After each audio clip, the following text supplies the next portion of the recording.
চট্টলা ট্রেনের জন্য অপেক্ষা করতেছি। আজকে আখাউড়া উপজেলা মাঠে একটি বাণিজ্য মেলা হচ্ছে, এই বাণিজ্য মেলায় যাব।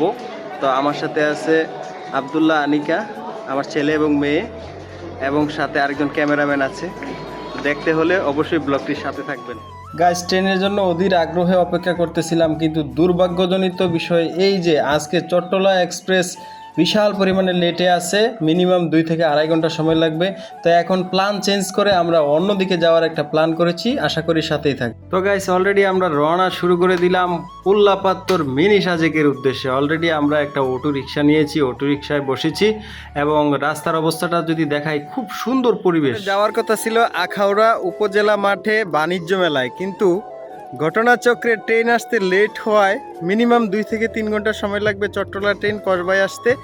এই জন্য আমরা বিকল্প একটা ভেন্যু নির্বাচন করলাম, চলে আসলাম সবার পরিচিত মিনি সাজেক, যেটা হচ্ছে কসবার কুল্লাপাথরে অবস্থিত। গাইস, মিনি সাজেকের সৌন্দর্য দেখতে হলে আমাদের সাথে। তো গাইস, অলরেডি আমরা সবাই যাত্রা শুরু করে দিয়েছি। আমরা একটু ক্লাইম্বিং করব। আমরা এখন পাহাড়ের উপর দিয়ে আমরা মিনি সাজেকের যে উপরের ভিউটা ওইটা দেখানোর চেষ্টা করব। তো অলরেডি আমরা সবাই রওনা করেছি, তবে প্রচুর পরিমাণে রোদ ছিল এবং ডিহাইড্রেশন হচ্ছে, তারপরও আমরা আমাদের গন্তব্যে পৌঁছাতে হবে। অলরেডি আমরা সাথে পানি নিয়ে নিয়েছি।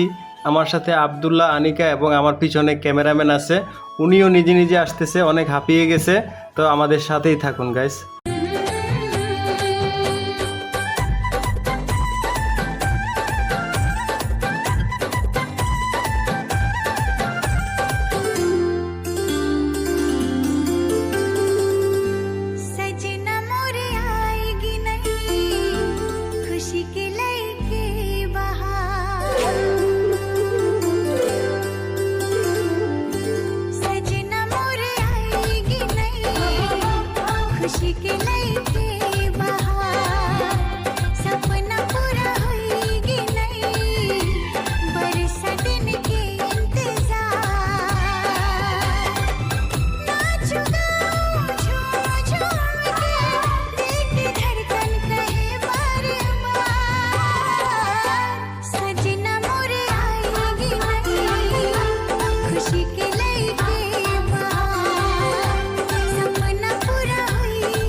কোল্লাপাত্তর মিনি সাজেকে আসছিলাম, আসার পরে এখানে একটা রেস্টুরেন্ট আছে, রেস্টুরেন্ট থেকে আমরা, যেহেতু অনেক গরম, এই জন্য আমরা 2টা চটপটি অর্ডার করলাম। তো চটপটিগুলা 10 থেকে 15 মিনিট ওয়েট করার পর আমরা চটপটিগুলা পেলাম।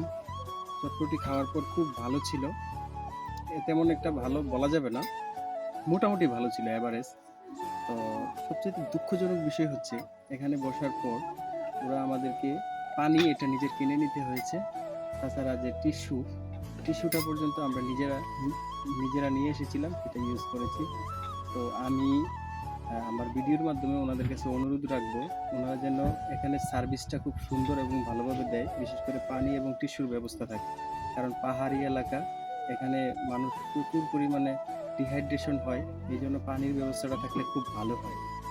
তো গাইজ, দেখতে দেখতে আমার ব্লগটি এখানে শেষ হয়ে গেল। আশা করি ভালো লাগলে আপনিও আপনার পরিবার নিয়ে ঘুরতে যাবেন এবং ভিডিওটি লাইক, কমেন্ট এবং শেয়ার করে দেবেন। ধন্যবাদ।